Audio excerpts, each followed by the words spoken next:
नमस्कार, आप देख रहे हैं पब्लिक भारतवर्ष। अभी हम साहेबगंज विधानसभा में देवरिया पूर्वी पंचायत में इस बार सिटिंग में आने वाले चुनाव के उम्मीदवार हुई संगीता देवी जी, जिनसे हम बातचीत करेंगे। हमारे साथ बैठी हुई हैं और जानने की कोशिश करेंगे इस पंचायती चुनाव में मुद्दा क्या लेके आए हैं।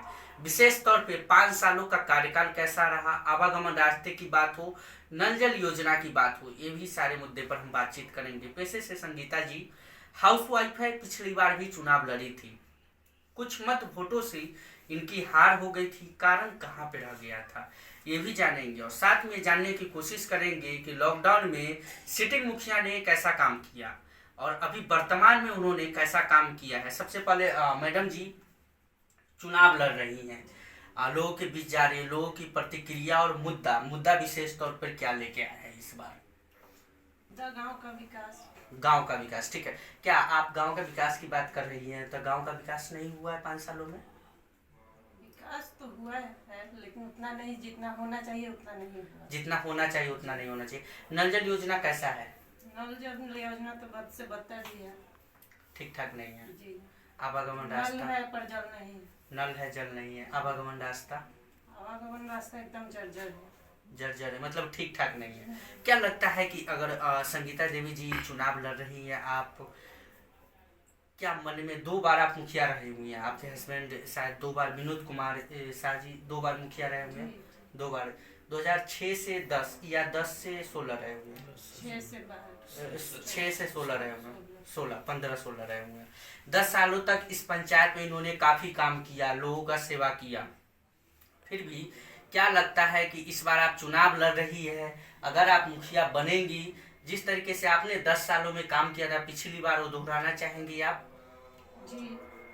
काम करना चाहेंगी? जी, मैं काम करना चाहूँगी। काम करना चाहेंगी। एक और मुद्दा रहता है हमेशा कि सिटिंग मुखिया के बारे में लोग पूछते हैं, सिटिंग मुखिया आपके जो प्रेजेंट में उनका काम कैसा रहा है? उनका काम पब्लिक तो देख ही रहे हैं कि वो कैसा काम कर रहे हैं। फिर भी काम जो होना चाहिए वो तो काम कर नहीं रहे हैं। कोई नहीं काम हुआ? कोई काम नहीं हुआ। लॉकडाउन में फिर भी? लॉकडाउन में इतना मास्क बांटना हुआ, सैनिटाइजर, साबुन, ये सब कहीं कुछ नहीं बांटे। कहीं नहीं बांटे। राहत योजना हुआ था खान पान के विषय में लोगों को, तो वो सब भी कुछ नहीं दिए। इस पे कुछ नहीं उन्होंने किया। तब फिर आप लोग कैसे दिए? 2-4 आदमी को जैसे मतलब दिए, जो अपने आदमी थे उनका, उन्हीं को दिए। तब फिर भी ये पंचायत में इतने सारे 12,000 वोटिंग है, 12,000 तक ये मतलब न मास्क न साबुन न खान पीन कुछ भी वितरण ही नहीं हुआ, तो आप लोगों को तो काफी समस्या हुई होगी। जी, हम लोगों को या पूरे पब्लिक को हुई। हम लोग अपने से वितरण, हम लोग अपना से खुद वितरण किए थे। आप वितरण किए थे? हाँ, जो हम सक्षम हुए उतना तो वितरण लॉकडाउन में। जी, लॉकडाउन। क्या लगता है कि जिस तरीके से आप बता रही है कि इस पंचायत में एक ऐसे मुखिया प्रत्याशी यहाँ के लोग चुन लेते हैं और कोई न देखना न कुछ सुनना, लॉकडाउन में लोग जिस समय भावाई स्थिति थी, लोग घर से बाहर नहीं निकल रहे थे, उस समय दायित्व बना था कि मुखिया काम करे, लेकिन यहाँ के मुखिया ने नहीं काम किया। जब अब 5 साल के लिए मुखिया अगर बनती है इस बार, तो क्या लगता है 5 सालों के लिए आप काम अच्छे से करेंगी? जी, मैं करूँगी काम। कोई दिक्कत नहीं होगा? नहीं। ऐसा नहीं ना होगा कि मुखिया बनने के बाद आप भी दिल्ली और मुंबई और पटना चले जाएंगी? नहीं, ऐसा नहीं। पंचायत में ही वो रहेंगे? तो पंचायत में ही रहना है। जैसे 10 ऐसे साल भी हाउस वाइफ है तो घर में ही रहना है, तो पब्लिक के बीच ही रहना है। पब्लिक के बीच रहना है। क्या लगता है कि यहाँ आवागमन रास्ते की बात आती है, हम लोग रोड पर निकलते, कैसा है आवागमन का रास्ता? रास्ता तो आप लोग देख ही रहे हैं कैसा है अभी, जो कि बाढ़ में रास्ता हाँ, बोलते रहिए, घबराइए मत, बोलते रहिए। जी बोलिए।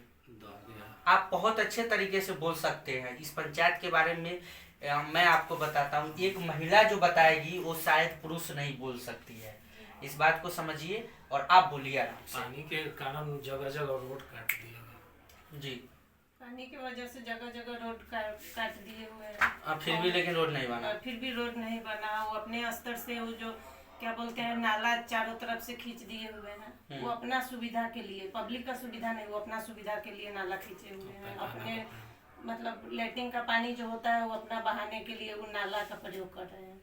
न लगा। आपका बाढ़ क्षतिग्रस्त इलाका है, बाढ़ वगैरह आता है क्या? हाँ, आता है। तो 6-6 हजार रुपया तो सबको मिला होगा? जी, मिला। उन जो मुखिया का आदमी था उन्हीं को मिला, ऐसे पूरे पब्लिक को कहीं किसी किसी को नहीं मिला। किसी को नहीं मिला। और जो ये तो उन्हीं- सरकार के तरफ से सख्त इनायत था कि नहीं, सारे लोगों को जी। 6-6 हजार रुपया मिलेगा। तो ऐसा कुछ नहीं, जो उनका आदमी था वो उन्हीं को, जो उनका कार्यकर्ता था उन्हीं को मिला। मतलब उनके घर में एक आदमी में जैसे कि 6 परिवार है या 7 है, 7 को मिला। अब बाकी मतलब जितने भी पब्लिक है वो ऐसे ही वंचित रह गए। क्या देवरिया पंचायत से अगर इस बार संगीता देवी मुखिया बनेगी, विशेष तौर पे आप बता रही थी कि हम विकास करेंगे, तो ये विकास संगीता देवी के ही हाथों से मुखिया बन के होने वाला है इस पंचायत में? जी, तो पब्लिक के ऊपर ही निर्भर है कि पब्लिक चाहेंगे तभी तो हम चाहेंगे तो अच्छा, ऐसा मतलब तो पब्लिक चाहेगी अगर मुखिया बनती है तो विकास करेंगी आप। जी, वो करेंगे। ठीक है, एक और बात, भ्रष्टाचार कितना है? भ्रष्टाचार भी तो है ही है। कितना कितना इंदिरा आवास में देना पड़ता है? 10,000 देना पड़ता है। मतलब 10,000 देंगे तभी इंदिरा आवास मिलेगा, नहीं तो नहीं मिलेगा। नहीं मिलेगा। क्या लगता है, भ्रष्टाचार की आप बात कर रही है, आवागमन रास्ते की बात कर रही है, नल जल योजना की बात करती है, आप वादा करती है, हमारे चैनल के माध्यम से एक सवाल आपसे पूछेंगे, वादा करती है अगर आप मुखिया बनेगी तो ये भ्रष्टाचार पे आप लगाम लगाएंगी और भ्रष्टाचार नहीं रहेगा इस पंचायत में? हाँ, मैं बनूंगी तो भ्रष्टाचार पर लगाम लगाऊंगी। भ्रष्टाचार नहीं होगा। नहीं। एक और सवाल, देवरिया पंचायत के जितने सारे जनता है वासी या आने वाले चुनाव के लेके लोगों को कुछ संदेश देना चाहेंगी आप? कुछ संदेश देना चाहती हैं आप? संदेश देना चाहूंगी कि हमें जीता है, हमें वो जिताए, हम उनके जो भी प्रॉब्लम होगा मैं उनका सॉल्व करूंगी। जैसे कि वृद्धा पेंशन हुआ, इंदिरा आवास हुआ, और भी जैसे छोट मोट जो भी काम हुआ उनके लिए हम हमेशा तत्पर रहेंगे। कोशिश करेंगे कि हम जितना हो सके उनका काम करें। कोशिश करेंगे कि जितना हो सके उतना काम करें। संगीता देवी जी यहाँ के मुखिया प्रत्याशी, अब देखते हैं यहाँ से अगर संगीता देवी जी अगर मुखिया बनेगी तो कितना काम करेगी, ये तो वक्त ही बताएगा। लेकिन इन्होंने वादा किया, एक महिला हाउसवाइफ इस पंचायत को कितना बारीकी से जानती है, आप देख सकते हैं। भ्रष्टाचार में 10,000 रुपया इंदिरा आवास में देना पड़ता है, नल जल योजना कंप्लीट नहीं है, आवागमन रास्ते की कंप्लीट नहीं है। अब देखना होगा कि 5 सालों में मुखिया जी क्या कर रहे थे, ये तो आने वाला वक्त और इस बार जनता ही बताएगी कि मुखिया जी क्या कर रहे थे। अगर संगीता देवी यहाँ से मुखिया बनेगी तो भ्रष्टाचार पर काम करेगी। अब देखते हैं संगीता देवी जी मुखिया बनेगी कितना काम होगा। कैमरामैन ऋतिक के साथ मैं राजीव।